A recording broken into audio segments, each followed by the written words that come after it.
Preventiva Salud Mujer te invita a prevenir con los mejores profesionales a nivel nacional y la mejor atención especializada en nuestros programas. Fertilidad, Mujer Dorada, Maternidad, Oncofer.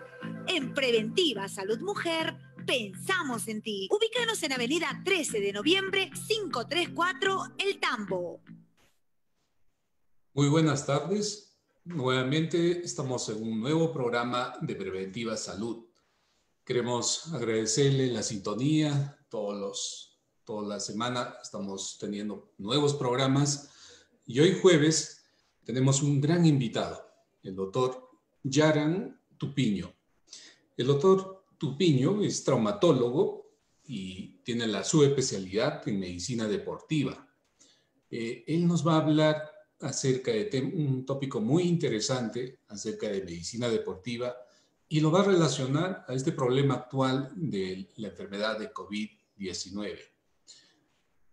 Bueno, mientras se van enlazando, vamos a hacer un preámbulo antes de que el doctor Yaran Tupiño nos haga una disertación de por lo menos unos 15 a 20 minutos. Y luego esperaremos las preguntas. No se olviden, pueden escribir todas las inquietudes que ustedes puedan tener para que el doctor pueda absolverlas. Doctor Tupiño, buenas tardes. Buenas tardes, doctor Palacio. ¿Qué tal? ¿Cómo están? ¿Listo? Bien. Acá, listo para empezar. Bien, esta transmisión pues es por Preventiva y la clínica Cayetano Heredia. El doctor Tupiño es traumatólogo, trabaja en la clínica Cayetano Heredia. Y bueno, él es un traumatólogo muy reconocido, sus pacientes lo adoran. Doctor, cuéntanos, esperando a que nuestro público se conecte, ¿cómo lo ve este problema de la enfermedad COVID-19 en Huancayo? Sí, según las cifras que se están dando, tenemos 11 casos fatales. Aún no se llega todavía a un colapso hospitalario, pero de todas maneras veo que esto puede ser manejado, se está manejando creo adecuadamente acá en la región Junín, y creo que la gente está tomando las medidas de precaución necesarias, ¿no? Y eso da mucho gusto porque estamos evitando todavía, aún no se ve ese colapso que se ve todavía en otras regiones, ¿no? Entonces lo veo con bastante optimismo, veo, asimismo también he visto personas que se interesan mucho por su tema de salud frente a la pandemia, y me han estado preguntando bastante sobre este tema también, sobre el deporte, qué también les haría, ¿no? Y ahí en esto va a ir la respuesta y a sus preguntas también. Claro. Qué bien. Yo lo que estoy notando es de que está existiendo un gran avance en las pruebas terapéuticas, ¿no? Hay esquemas, por ejemplo, el día de ayer el gobierno ha autorizado algunos esquemas y lo ha formalizado.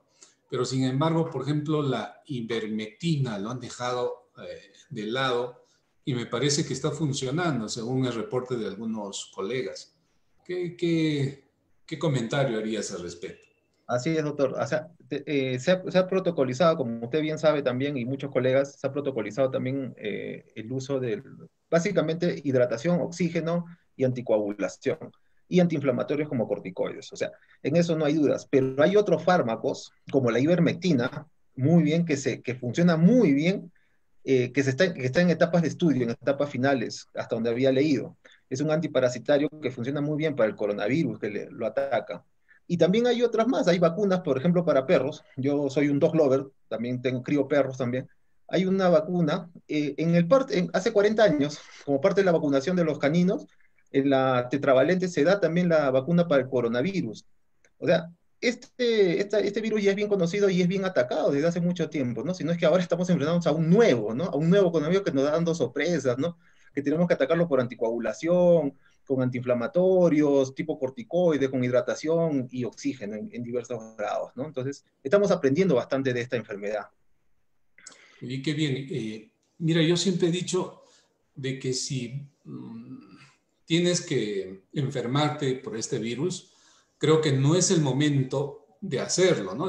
Y las personas no comprenden, o sea, se exponen demasiado y pues ahora ya hay un pequeño avance, pero la idea es no enfermarse ahora y hacerlo más adelante, cuando se conozca mejor la enfermedad, cuando tengamos medicación que pueda atenuar, porque bueno, la vacuna es la que nos va a traer la solución, ¿no? Pero eso, no sé qué reflexión tendrías. Yo sobre esto he conversado con bastantes colegas y algunos matemáticos también, amigos que han hecho la especialidad de matemática pura, y ellos me hablan en base a pronósticos. Me dicen que existen dos maneras de curarse. Eso también lo sabemos, creo, todos los colegas. Uno es la inmunidad natural que la desarrollamos cuando nos contagiamos y el otro es la vacuna. Fuera de eso el virus se va a seguir quedando, ¿no?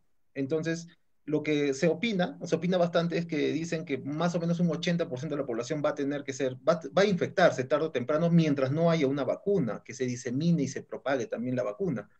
Entonces, es penoso cuando escucho esto porque se calcula que en una cuarentena la tasa de velocidad para contagiarnos todos, toda la población, o sea, más o menos el 80% de 33 millones, un aproximado de unos 28 millones, va a demorar un promedio de un año y medio, dice. Entonces, acá es donde mis colegas, algunos me dicen, ¿no? O sopesamos cuarentena un año y medio, o sopesamos lo que sería la economía. Entonces, ¿cuál de los dos sería? Entonces, estamos ante esta disyuntiva en realidad, ¿no? Y considero, sí, mientras no haya todavía una vacuna, hay amigos que me dicen, no, yo no voy a salir de mi casa, a mi esposa, dice, la tienen en un cuarto encerrado y le pasan la comida, o sea, estoy exagerando, pero es así, le pasan la comida por debajo de la puerta incluso, ¿no? En algunas personas de riesgo. Entonces, es respetable, yo lo respeto, bueno, no quieres contagiarte y espera que llegue la vacuna. Pero yo creo que la gente debió tomar algún cambio durante estas 7 semanas que han pasado de cuarentena para cambiar de repente un estilo de vida, de repente hacer un poquito de actividad física dentro de casa, ¿no? Y con eso aminoraríamos bastante la velocidad, no la infección, sino las posibilidades de que nos desarrollemos una enfermedad letal, por ejemplo, ¿no?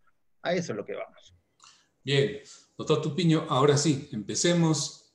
El público peruano es tuyo. Listo. ¿Qué tal? ¿Cómo estamos? Acá les va las respuestas a todo esto. Voy a compartir acá pantalla para hacer mi exposición.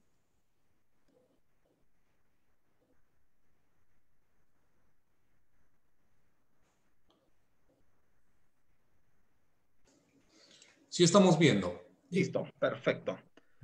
Entonces, acá vamos a hablar sobre fisiología deportiva y protección frente al COVID. Rápidamente, vamos a hacer la estructura del esquema de presentación de esta manera. Vamos a hablar cómo ataca el coronavirus, cómo la actividad física nos va a proteger y nos va a mitigar los efectos graves y qué es recomendable durante esta pandemia y durante esta cuarentena.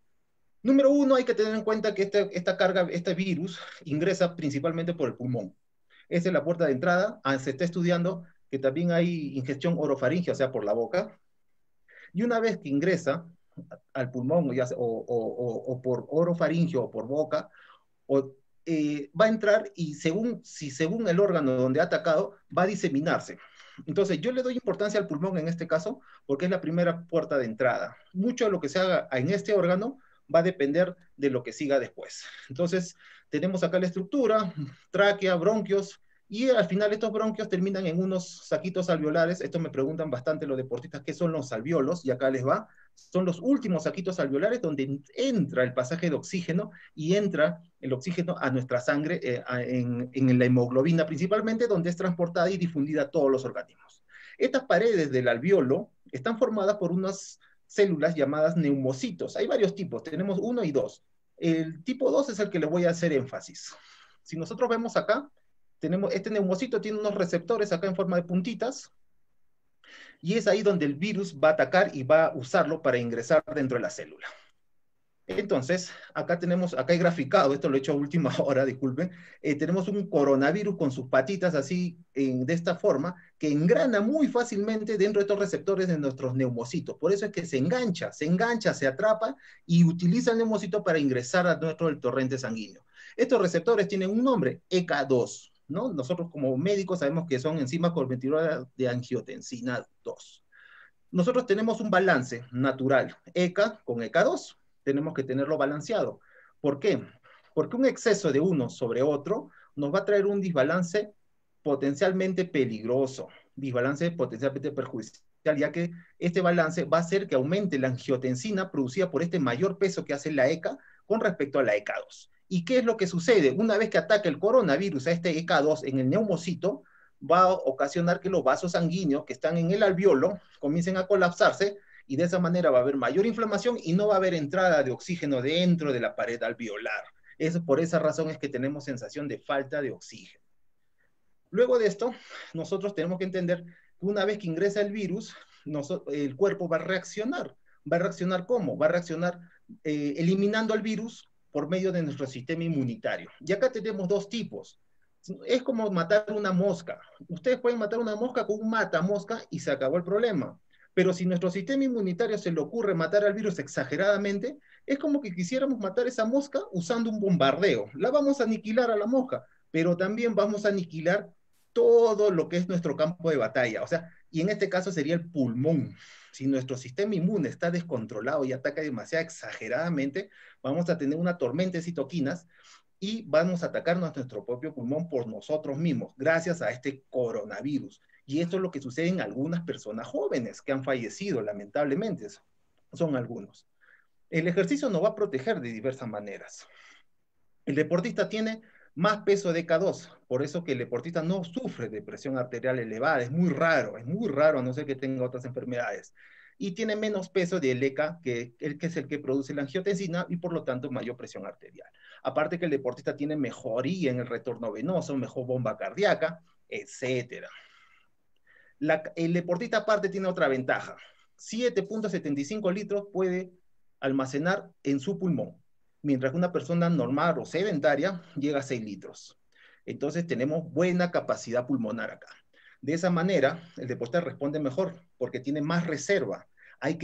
El virus tendría que atacarlo muy fuerte para recién elevar la carga viral. Por eso es que hasta ahora no existe un deportista como tal que haya sucumbido, no se ha escuchado, salvo en España, un deportista con un estilo de vida muy bueno, hacía running, es el único caso en el cual se ha visto que ha fallecido, ¿no? Pero es rarísimo. En medicina hablamos siempre de posibilidades. Entonces, el virus ingresa del ambiente y en el pulmón del deportista, acá lo he graficado un neumocito.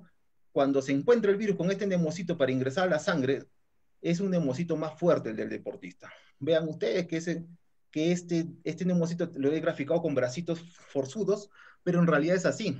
Cuando viene el coronavirus a enlazarse a esta célula, a nuestra propia célula, se va a encontrar con una célula fuerte.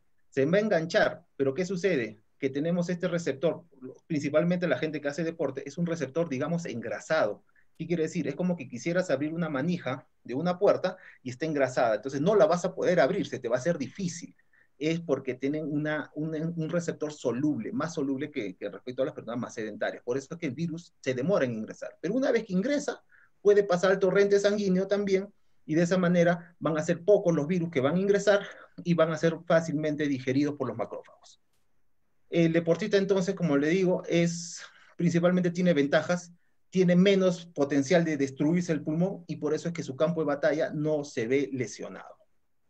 ¿Qué intensidad de ejercicio deberíamos hacer? La medicina general, no la medicina deportiva, muchas veces le tiene miedo a la intensidad del ejercicio. Hasta hace poco tiempo se veía que los médicos recomiendan no hacer ejercicios intensos. Cuando que se ha visto es lo siguiente. Un sedentario tiene una posibilidad de hacer infecciones. Una persona que hace un ejercicio moderado baja hasta un 10% de las posibilidades de hacer infecciones, pero lamentablemente una persona que sobreentrena o se sobreexige y no descansa y no come adecuadamente bien, puede tener más infecciones que un sedentario. Y acá viene lo peligroso. Esto hay que tratarlo bien. El ejercicio hay que buscar el progreso y no el decrecimiento, no la bajada del rendimiento. tiene que ir de la mano ejercicio, alimentación y descanso. Las personas que solo se ejercitan, creen que hacen bien, no duermen, no descansan, no comen bien, mejor que no entrenen, porque va a ser peor, no es recomendable, va a tener inmunidad baja, menos de la población que no haría esto. Estos tres pilares van de la mano y la alimentación tiene que ir en base al entrenamiento. El sobreentrenamiento es esa causa, es eso lo que me preguntan los deportistas. Algunos están preocupados, dicen que podrían enfermarse. El sobreentrenamiento es un desbalance, es entrenar tanto y no darle al cuerpo el reposo ni la alimentación adecuada. Hay que buscar los efectos beneficiosos del ejercicio, tenemos que buscarlo, y son muchos. Y principal en esta pandemia es que mejora el sistema inmune, ya que es eficiente y balanceado. O sea, el campo de batalla no va a verse perjudicado por el ataque que hace el sistema inmune. Y va a matar al virus como lo tiene que ser. ¿Qué hacer? Pesas, cardio, algunos me dicen natación, baile, etc. En realidad, la medicina mucho le tuvo miedo a las pesas. O sea, la medicina dijo, hasta hace poco tiempo, decían, no hagas pesas porque baja el sistema inmune, porque es un ejercicio intenso. Lo que se ha visto es que no es así. Las pesas en realidad tienen muy buena función, incluso mejor en algunos aspectos que el cardio, y lo vamos a detallar después. Puedes hacer pesas. Esta es una gestante haciendo unas pesitas de medio kilo a lo mucho, que con una pelota medicinal, donde los ejercicios son muy de baja intensidad. O sea, las pesas se pueden adecuar al tipo de persona, y eso hay que dosificarlo y adecuado a cada persona. Entonces, ¿pesas o cardio? Eso también me preguntan bastante. Yo diría una mezcla de ambos. Bien dosificado, no sobreentrenarse, no exagerar la situación, no tratar de imitar a su ídolo de fisiculturismo o a su ídolo de running o a su ídolo ciclista y querer hacer lo mismo cuando recién estamos tocando una pesa, por ejemplo, o recién estamos saliendo a correr al parque. Eso no se debería hacer así, porque fácilmente te puedes lesionar, sobreentrenar y tu cuerpo va a sufrir las consecuencias. Lo importante de las pesas, aparte del cardio, es que tiene algo adicional. Mejora las hormonas musculares. Y estas hormonas musculares son maravillosas, son maravillosas. Se llaman mioquinas. Y estas mioquinas, que se sintetizan a nivel del músculo, van a ingresar, como le dije a varios pacientes, cuando haces ejercicio, tus músculos están más grandes, son más respondedores al estímulo y van a liberar estas mioquinas que van a ingresar al torrente sanguíneo y van a crear efectos beneficiosos tanto a nivel cerebral, hepático y tejido graso. Estas mioquinas vasodilatan, o sea, baja la presión arterial, mejora el sistema inmunitario, mejora la quema de grasas, mejora los niveles de glucemia, etc. Podríamos hablar una exposición entera sobre mioquinas. Hay laboratorios que están comenzando a querer, porque todavía no se sintetizan, a querer sintetizar mioquinas en tabletas. Estas son las llamadas píldoras del ejercicio. Todavía no existen. Hay personas que me dicen, estoy tomando por ahí algunas tabletitas medias raras que me dicen SARMs, por ejemplo, algunos que me dicen, por ejemplo, hay unos nombres BPC, y yo les digo, todavía no se han sintetizado. O sea, lo más probable es que todavía estés de repente siendo estafado, ¿no? Entonces, evitar, si todavía no existe como tal. Pero para evitar comprarlo, lo tienes acá en el músculo. Solamente 40 o 45 minutos de ejercicio, de actividad, es más que suficiente, de 4 a 5 veces por semana. Los efectos de tener poca masa muscular con respecto a una persona que mantiene o está por encima de un 5% de lo que tendría normalmente, es que la persona que tiene poca masa muscular tiene mayor propensión a la inflamación. Entonces, eso ocasiona que ante una infección, y sobre todo viral, a nivel pulmonar, ocasione mayor inflamación. O sea, y recordemos el campo de batalla, va a haber mayor destrucción, va a haber alteración hormonal, inmunológica, etc. Entonces, la persona que tiene más masa muscular va a tener más ventaja para afrontar esta enfermedad. ¿Qué les recomiendo? Mis recomendaciones van de la siguiente manera. Está bien, hagan ejercicio, pero ojo, las personas que estén empezando a hacer ejercicio, no se aloquen, no se desesperen, no se estresen. Vean el ejercicio a largo plazo, y eso le digo a mis pacientes.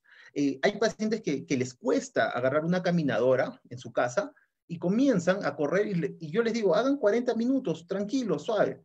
Les cuesta, es bastante incómodo para ellos. Entonces, muchos de ellos me dicen, uy, doctor, todo lo que me ha costado hacer estos 40 minutos, me he sacrificado enormemente. Mañana ya no quiero hacerlo. O sea, piensan que con esos 40 minutos y como se han sacrificado tanto y les ha costado tanto trabajo, y ya quieren tener el beneficio en ese mismo momento. Y no es así, hay que verlo como un estilo de vida. Los 3 primeros meses, cuando una persona empieza a hacer ejercicio, son los más difíciles. Es donde ahí más podemos abandonar. Luego de eso ya tenemos adherencia. Hay que dosificar bien entre pesas y cardio. Puede ser baile, natación, bicicleta, etc. 3 a 5 veces por semana, más que suficiente. Esas recomendaciones de la OMS. Alimentación importante durante esta época.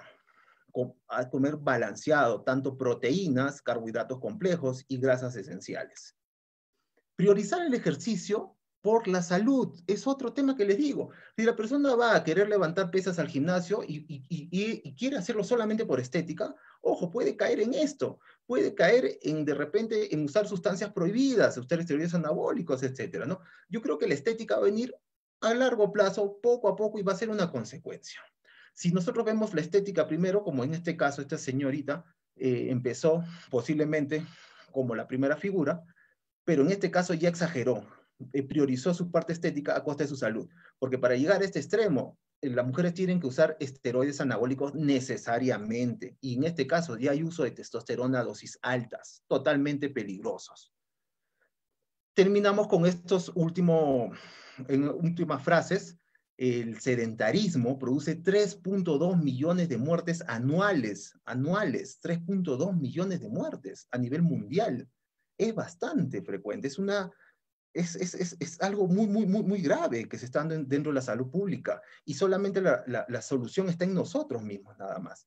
El 64% de las muertes, en el caso de coronavirus, se evitarían si por lo menos se hubieran hecho ejercicios de 6 semanas previos. O sea, estamos hablando que el ejercicio, si bien es cierto, es a largo plazo, pero con 6 semanas ya de un ejercicio bien dosificado, bien asesorado, busquen un buen entrenador físico, una buena entrenadora física que los prepare y los lleve, ya tienen más que suficiente una buena calidad de vida y un buen sistema inmunológico para enfrentarse a esta pandemia.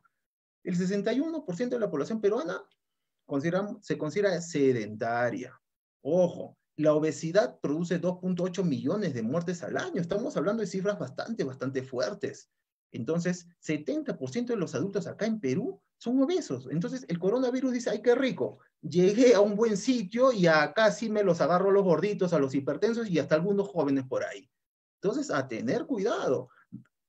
Como decía, hace mucho tiempo, y ya desde el tiempo de Hipócrates, el hombre sabio debería darse cuenta de que la salud es su posesión más valiosa y está en nuestras manos.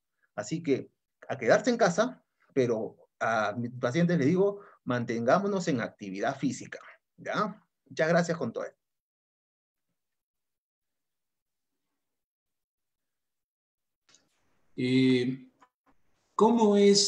¿Qué se entiende por los ejercicios aeróbicos y anaeróbicos? ¿Y en qué caso está indicado? Ya. El ejercicio, la población ha distinguido en esto como anaeróbico, como la no utilización de oxígeno, y el aeróbico como la ventilación.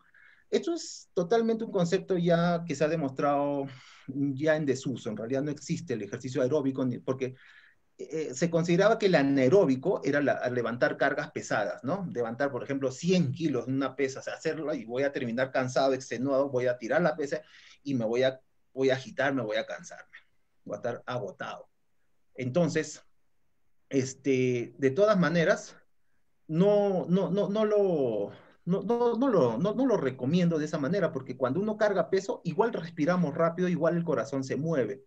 Y se ha visto que el ejercicio anaeróbico trae resultados más pronto, en 6 semanas, comparado versus el cardio tradicional, que es salir a correr, que puede demorar hasta 10 a 12 semanas en crear los beneficios.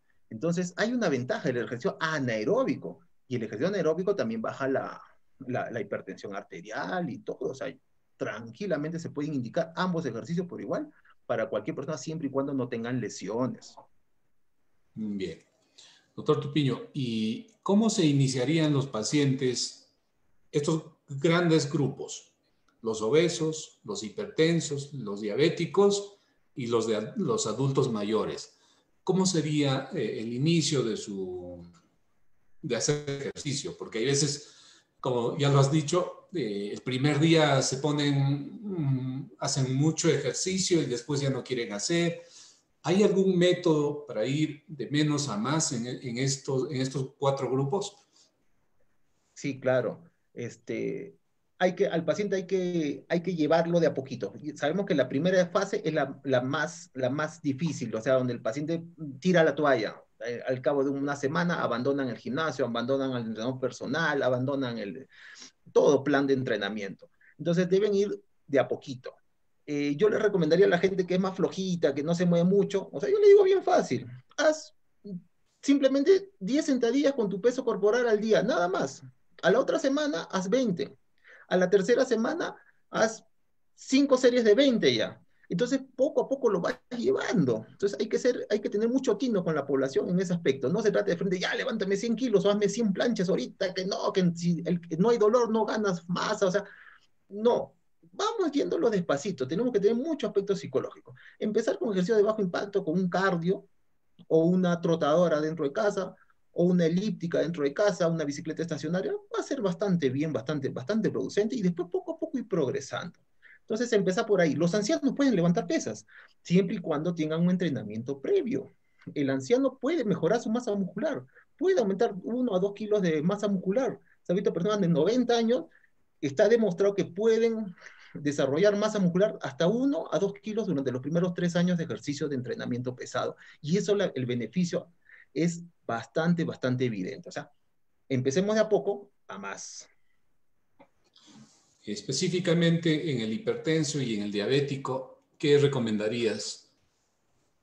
Hay un entrenamiento, primero, tanto el hipertenso como el diabético, que va a iniciar un programa de ejercicio, empiecen con ejercicios de bajo impacto. Lo que le guste, pónganse a bailar en casa, le digo. Pónganse a bailar, prendan suelto, pónganse a bailar media hora, 45 minutos, excelente. De esa manera vamos preparando, vamos engrasando las articulaciones, vamos lubricando, mejorando y vamos adaptando el cuerpo poco a poco. Una vez pasado esto, 2 meses más o menos de ejercicio tradicional, aeróbico, despacio, ya podemos ir instaurando un programa, una rutina de pesas poco a poco. Y el hipertenso y el diabético pueden hacer pesas. Ahora, cuando digo pesas, no se trata de levantar 1 tonelada. Puede mover 1 kilito en cada mancuerna y poco a poco ir progresando, lentamente, bien asesorado. Eso le va a dar muchísima ventaja con respecto a su hipertensión y con respecto a su diabetes. Es falso que las pesas aumenten la presión arterial. Está demostrado que eso no es así.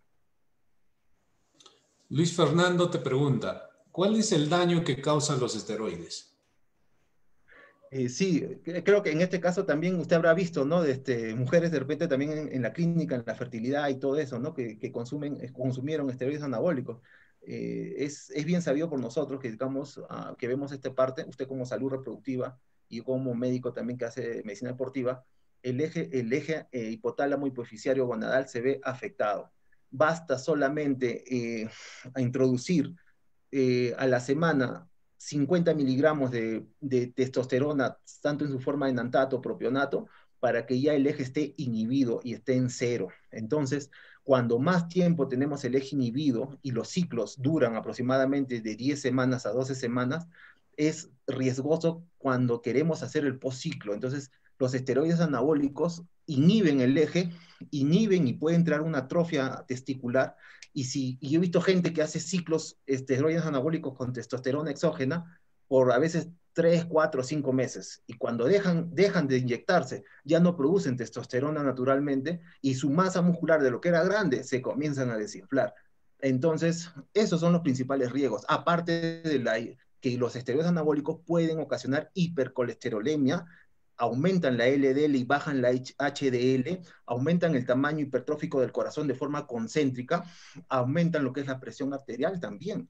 Por eso es que antes decían que las pesas eran dañinas, pero no eran las pesas, eran porque la gente no decía que tomaba esteroides anabólicos, ¿no? Ya. Luis te pregunta, ¿una paciente que tuvo operación del corazón puede seguir haciendo ejercicios? En este caso sí tendríamos que conversarlo bien con su cardiólogo y sobre todo qué tipo le han hecho, ¿no? Yo tengo una paciente que tiene 82 años que ha tenido 3 bypass coronarios en el hospital Almenara. La persona toma su bisoprolol, está ahorita incluso con aspirina como anticoagulación y algunos antihipertensivos.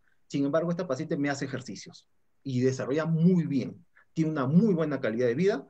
Conversamos con la paciente, salimos, la vemos, está agradecida totalmente, su calidad de vida es enorme. No parece que tuviera 83 años, parece que tuviera 60. Entonces el ejercicio le cambió la vida. Entonces sí pueden hacer, pero hay que ver bien qué cosas han hecho, qué cosas se ha hecho en esa operación. Lucy te pregunta, para poder empezar una rutina, ¿qué es lo que se debe tener en cuenta? ¿Cómo deben empezar? Primero, todo bueno.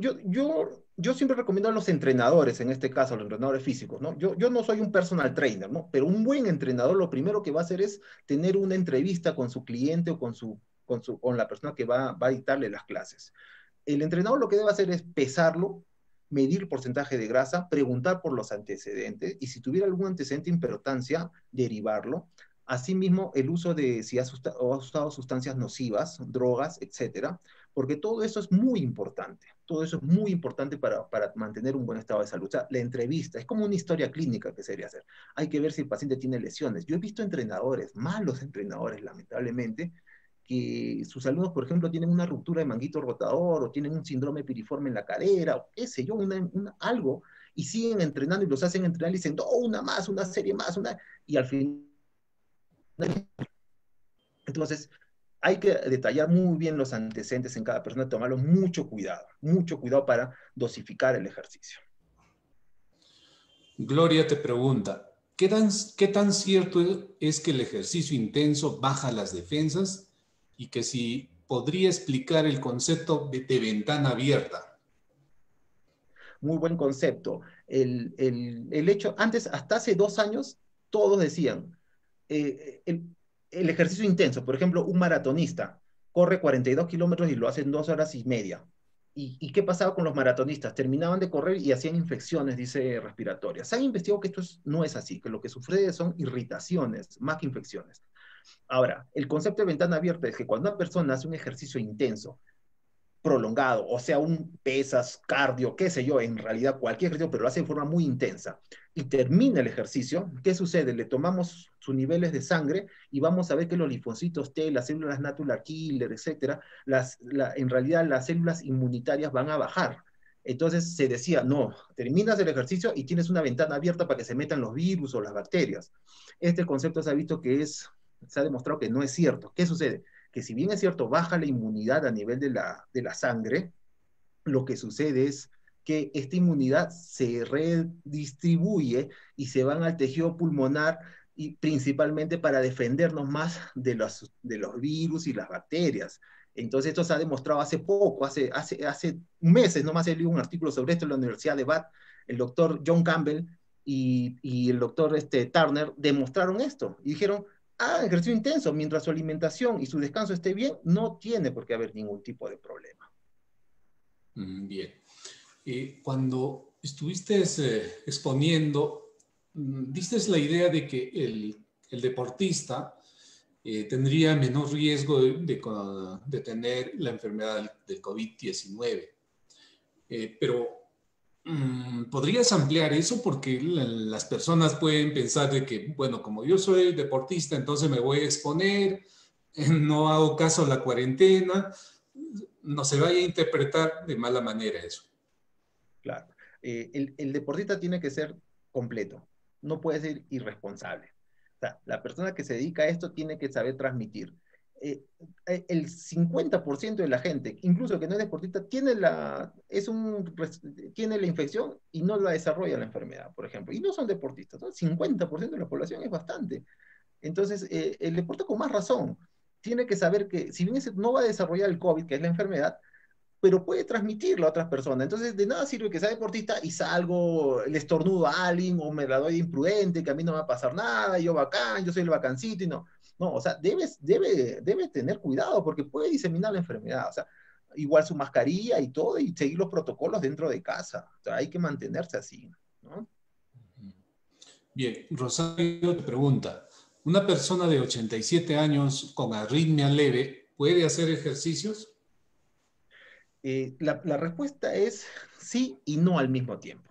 A ver, sí, ¿por qué? Porque hay tipos de arritmia. Una taquiarritmia paroxística o una fibrilación auricular controlada, de respuestas ventriculares no tan aceleradas, puede hacer un ejercicio de baja intensidad tranquilamente con ligas o con gomas o con pelotitas medicinales, mantener propiocepción, hacer alargamiento muscular como se le llama el yoga o también hacer stretching, este tipo de cosas tranquilamente bien controlado con su cardiólogo. O sea, de ese aspecto que no se preocupe.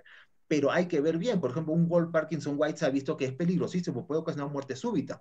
Entonces hay que tener de la mano con el cardiólogo para ver si le hace una prueba de esfuerzo y ver qué tanto puede resistir y hasta qué punto, ¿no? Y en base a eso dosificamos el ejercicio y lo derivamos. Yo he derivado a algunas personas, les derivo con qué entrenador puedes hacer esto o el otro para que sea bien llegado y no tenga el estrés de que le vaya a dar un paro cardíaco, ¿no? El ejercicio tiene que ser tranquilo, desestresado. Doctor Tupiño, aquí José te hace una buena pregunta. Dice, tengo problemas congénitos en la cadera y el traumatólogo me ha prohibido hacer ejercicios. Estoy subiendo de peso por ser sedentario y eso me perjudica. ¿Podría trabajar los miembros superiores?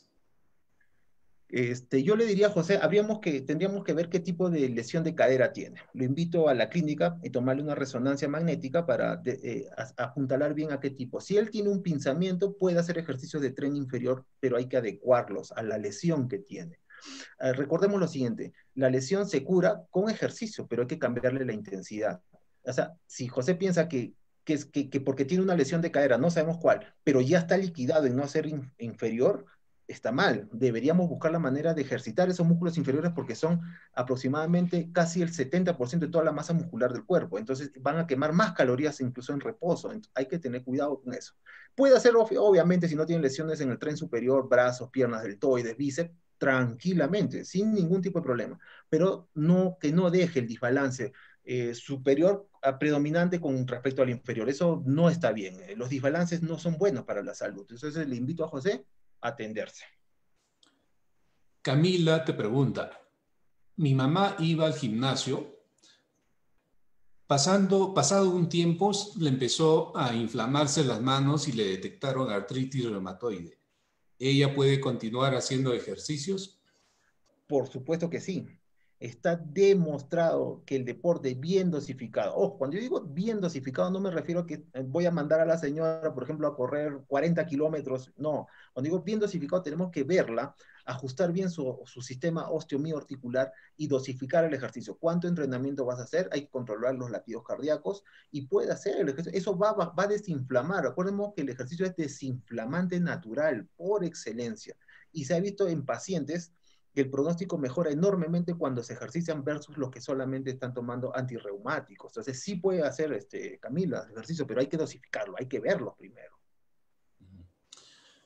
Bien, doctor Tupiño, estamos llegando a la parte final. Hay muchas preguntas que estamos dejando. Yo quisiera sacarte el compromiso de que puedas responderlo internamente. Y no sé cuál es tu mensaje final, doctor Tupiño. Que tenemos a la mano una herramienta de salud muy rica, que no lo tiene ningún fármaco. Tenemos acá en nuestras manos. Hasta la persona que sufre de paraplegia puede realizar actividad física, hasta la persona que es cuadriplégica puede realizar actividad física respiratoria. O sea, nadie está exento de esto. Todos podemos hacerlo. La persona que me diga, no, yo estoy lesionado, me duele cuando me ejercito, falso, porque sí hay maneras de resolver el ejercicio. Entonces, si ahorita estamos en una pandemia, una cuarentena que va a agarrar, digamos, a las personas más sedentarias, a las hipertensas, a las un poquito más ancianas, etcétera, debemos llegar blindados y empecemos a cambiar el chip desde ahora. Entonces, mi recomendación es dosifíquense, entrenen bien, con cuidado, no se trata de alocarse ahorita, y sobre todo si tienen alguna consulta, pregúntenme para ver cómo podemos ir mejorando su sistema, sobre todo si tienen lesiones o no. Bien, agradecemos al doctor Gerán Tupiño, una presentación muy clara, hemos aprendido creo que todos, y nuevamente, doctor Tupiño, hay que responder todas esas preguntas. Muchas gracias. Gracias. Bien, gracias, doctor. Hasta luego. Bien, vamos a dar por finalizado esta transmisión desde Preventiva Salud y recordarles que estamos los días martes y sábados con nuevos programas. Este sábado tenemos dos invitadas, dos psicólogas que nos van a hablar acerca de los cuidados de la salud mental de los pacientes de la tercera edad. Este tema es muy importante debido a que en casa tenemos a nuestros padres, a nuestros abuelos, y los notamos ya en esta etapa un poco deprimidos, ansiosos. Y recordemos de que esta pandemia o en esta cuarentena va a ser mucho más para ellos. Si se levanta esta cuarentena, quizás algunas personas van a salir programadamente, pero los pacientes de mayor de 60 años van a seguir en cuarentena y eso tenemos que afrontarlos, prepararlos mentalmente a nuestros padres, a nuestros abuelos. Así que este sábado les espero con este enfoque de los psicólogos. Bien, muy buenas tardes.